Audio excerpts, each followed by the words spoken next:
story. I just saw the story yesterday. A 44-year-old man in the town of Lindsay, Ontario, which is about 90 minutes out of Toronto. He was sleeping at his home at 3 a.m., which is what you tend to do, when an intruder broke into his house. And there was an altercation, and the guy, I'm not going to characterize what went on there. Let me just say there was an altercation, and the intruder was injured. Police came, charged the intruder, but also charged the homeowner. In fact, charged him with quite some serious offenses. Assault, aggravated assault, I believe, assault with a weapon. Forgive me. It's not just common assault. It was some pretty serious charges, and the intruder is in the hospital now. I was shocked that this homeowner was charged with serious charges. So I put out a little tweet saying, if anyone knows this guy, have him email me at ezra@rebelnews.com. And lo and behold, someone brought that to his attention. He did email me. I called him up, and it really is happening. He's hired a lawyer. We've agreed to crowdfund it for him. If anyone's interested, they can go to, we set up a website called Castle Law. Now, Castle, there's a doctrine. It's a very old doctrine. A man's home is his castle. And which basically means if you dare to go in there, you take your life in your own hands. And even the king cannot come in your house without a warrant. There is a very special place in our English legal tradition for your home. And we don't have castle doctrine formally in Canada. In fact, there's some jurisdictions where there's a duty to retreat, if you can believe it. But I find it outrageous, and we need to strengthen castle doctrine. And I think there's a few different layers here. Number one, the intruder was a serial criminal known to police who was out on the streets. That's part of the problem right there. Number two, he commits a crime, and this guy actually decides not to be a victim. He decides to defend himself. Why? Because he probably knew that the police aren't going to get there in time and they're not going to help him. Number three, he's charged. I think the reason this is resonating with so many Canadians is because they can see themselves, God forbid, in this position. So many people, especially in the big cities, are having their cars stolen. You mentioned that clip. In fact, Olivia, can you get that clip of the cop giving people advice saying, have your key fob near the door so when they invade your house, they don't have to go looking for it? If you can grab that clip, I really want to show people in Alberta how bad it is in Toronto, but I know it's also bad in Alberta. It's even bad in small towns. Like, this is not just a big city phenomenon. Well, let me put it this way. Lindsay, Ontario is not a metropolis. This is happening everywhere. It goes to low trust society. It goes to, catch and release bail. It goes to the fact that people don't trust that the cops are going to protect them anymore. I suppose you could say, well, it's vigilantism. Well, listen, there's an old saying, better be judged by 12 than carried by 6. Let me play the clip for you. I just want to show you how bad it is in Toronto. Take a look. Constable Marco Ricciardi had a new message for vehicle owners who keep their fobs in Faraday pouches. To prevent the possibility of being attacked in your home, leave your fobs at your front door. Because they're breaking into your home to steal your car. They don't want anything else. A lot of them that they're arresting have guns on them, and they're not toy guns, they're real guns. They're loaded. Constable Marco. I mean, when the cop is saying you're on your own, make it easier for the home invaders so they don't get handsy with you. That what message does that send to people, not just in Toronto, but across the country? You are on your own. And so if a fella in Lindsay, Ontario defended himself and didn't weigh to a nicety just how hard to fight back, you know what? I'm on his side. So we've set up Castle Law Now, which we don't just want to help this guy, but I think there should be some change to the criminal code that if you are defending your home, whatever the intruder does, it's on him.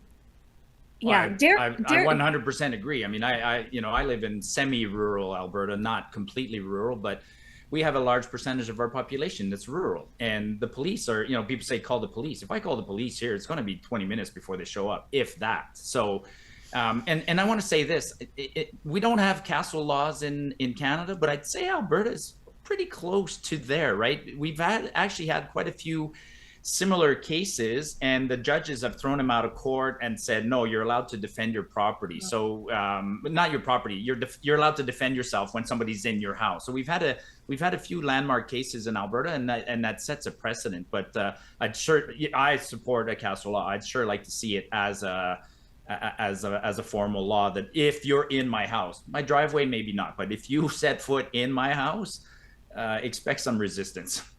Yeah, this case has many parallels to the Gerald Stanley story that happened in Saskatchewan in 2016, where a farmer, Gerald Stanley, and his wife were working in the yard when a group of ne'er-do-wells from a local reserve came on site. And, it was just a schmozzle. But in any case, Gerald Stanley's gun went off. He did a couple warning shots, and then one of the kids in the car was shot on his property. And he was charged and was dragged through the court system for 2 years to eventually be found innocent. Okay, he was not found guilty, but that he was dragged through the court system, the ideologically captured court system, for 2 years for defending his home and defending his wife is kind of egregious. Derek Fildebrandt, is it the homeowner that is the criminal, or is it the police and the justice system that is the criminal here? Well, you obviously saw my tweet. The real criminal here, it's not even the guy who broke into the guy's house. It is the police officers who laid the charge, and it is the justice system itself that is coming after this guy. I've always felt strongly about this stuff. I feel a little particularly personally about it. The police came after me about 2 years ago because I had some vandals committing, fairly minor vandalism on my property, but it was repeated stuff I had in the area, so I was a little pissed off. And I had a walking cane because I was recovering from a motorcycle accident at the time. And I literally told them to F off and waved my cane at them like Grandpa Simpson. And the police charged me for threatening them with a shotgun because the vandals said that my cane was a shotgun. We proved it was not a shotgun. The whole thing was ridiculous, but I had to spend a bunch of money and time, and it costed me business because, advertisers are like, oh, is this guy going to shoot someone? They came after me for literally waving a walking cane as I was recovering from a motorcycle accident at vandals. That was it was absolutely crazy. In this country, this is not just the Lindsay police or Ontario police. This is everywhere. Our justice system is ass backwards in figuring out who is the victim, who is the criminal. Who's the aggressor here? We have no sense of justice left in this country. Now, a number of years ago here in Alberta, we had a very high-profile case. I know Marty will remember this. We had Eddie Maurice, a guy in Okotoks, that's a town just south of Calgary. He was just outside of it on a rural property. He had a guy, it was maybe a little more politically sensitive because it was an Indigenous person who came onto his property trying to steal some ATVs, and he fired a warning shot at this guy. He did not try to hit him, but it ricocheted, and the guy had a minor injury from a ricocheted bullet. And the police came down like a ton of bricks on this guy. They tried to take him to the cleaners. He was ultimately, I think he was acquitted, or the charges were eventually dropped. So in Canada, we don't have castle doctrine, but Ezra was right. He was alluding to English common law. We have forms of it that have been recognized over the centuries coming from our English legal tradition that has been watered down over time. Ultimately, if this stuff goes before a jury and you were being reasonable, if the vandals had set foot on my lawn and I had actually pulled out a shotgun and blown them away, that would not be reasonable. But as long as you're being reasonable, a jury will tend to acquit you in Canada. In most cases, but you're going to have to take out a second mortgage on your house. You're going to go bankrupt defending yourself. As Ezra used to say about the Canadian Human Rights Commissions, it's the process is the punishment. So fine, you might not go to prison for this as long as you've got the means to take out a second mortgage on your house here and put together a prohibitively expensive legal defense. You'll win. We need we need changes to the criminal code here. We need to, every single cop involved should be stripped of their badges and publicly named and shamed here. The judges themselves, Now, not great, but the juries ultimately acquit here. But the punishment should not be the process. You should not have to be financially ruined for defending your home against an invader. And you know what? I pulled up some numbers while we're talking here. I like to use Montana as an example. Montana, just south of Alberta here. Now, they have some demographic differences with, say, Ontario, but one of the biggest differences is also gun ownership and castle doctrine. There is an extremely high chance if you break into someone's home in Montana, they have a gun and they're going to shoot you with it. The robbery rate in Montana is less than half of what it is in Ontario. Less than half. And the two big things are people in that house that you're breaking into are very likely to have a gun, and the government is not very likely to prosecute them for using it. yeah, and just wanted to add one thing. Yes, we do need. It'd be nice to get a formal castle doctrine. We might get one now because something interesting is happening. Now we have senior politicians that are being affected by some of these these crime waves. So didn't Ontario, didn't Doug Ford recently get something happened to him? And I'm so happy. I'm so happy you mentioned Marty, because we have a little video of Doug Ford talking about that exact event.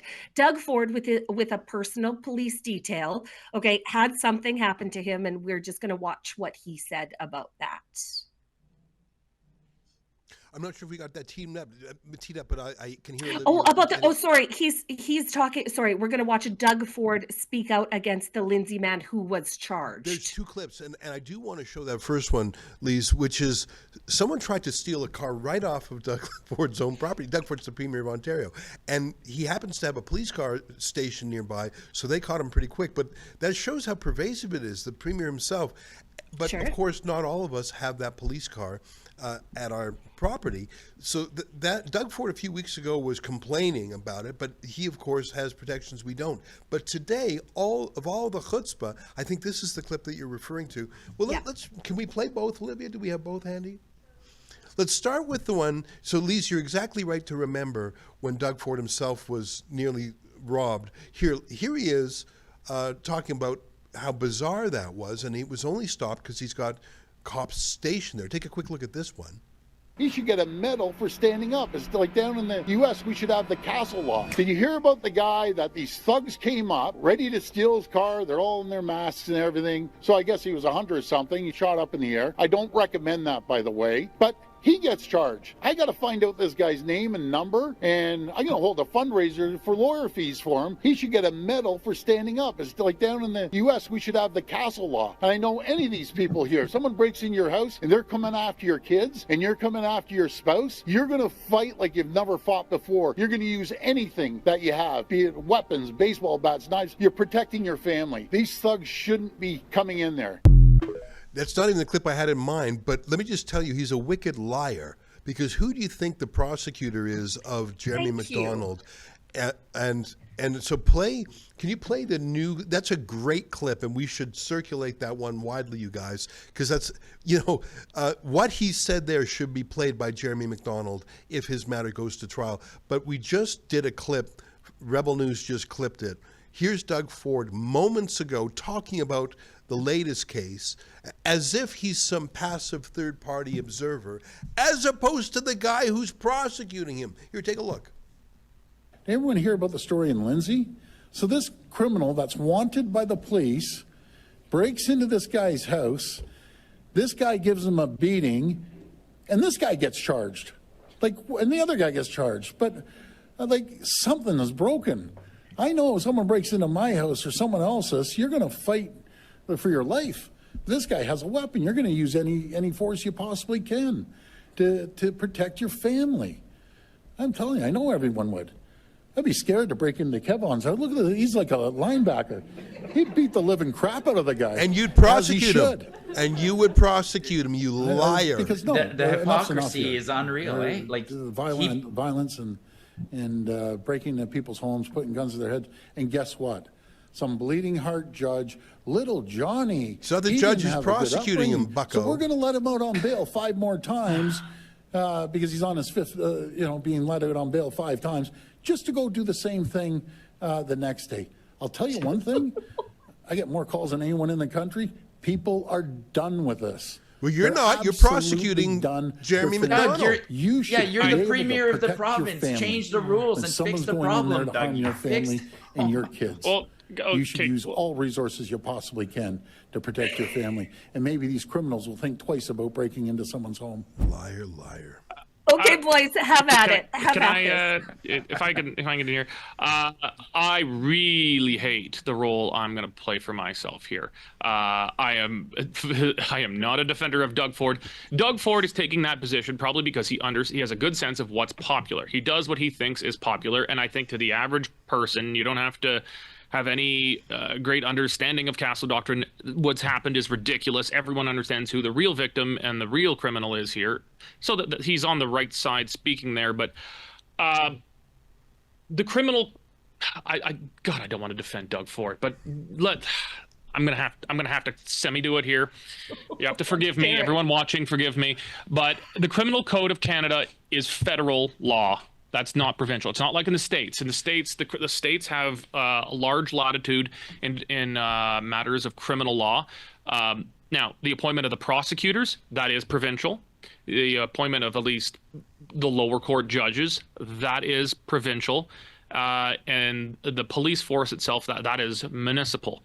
So I think there's some room for grace here. I want to be fair to Doug. There's 99 times out of 100. I think there's a lot of fair to hit Doug Ford on this one. I think there is some limited legislative work that can be done by amending provincial statute in Ontario. They could follow the lead of some of the small things that were done in Alberta, largely after the Eddie Maurice case that we were discussing. There is some that can be done. But ultimately, I think this is primarily the fault of the police themselves. Those cops, as I said, should have their badges stripped. They shouldn't be allowed to be mall cops after this. But the big change needs to happen at the federal level with the Criminal Code of Canada. And because he's so chummy with the Liberals, maybe he could use a little of that political capital, call up Mark Carney and say, hey, I've been shining your shoes here for a bit. Why don't you do this one for me?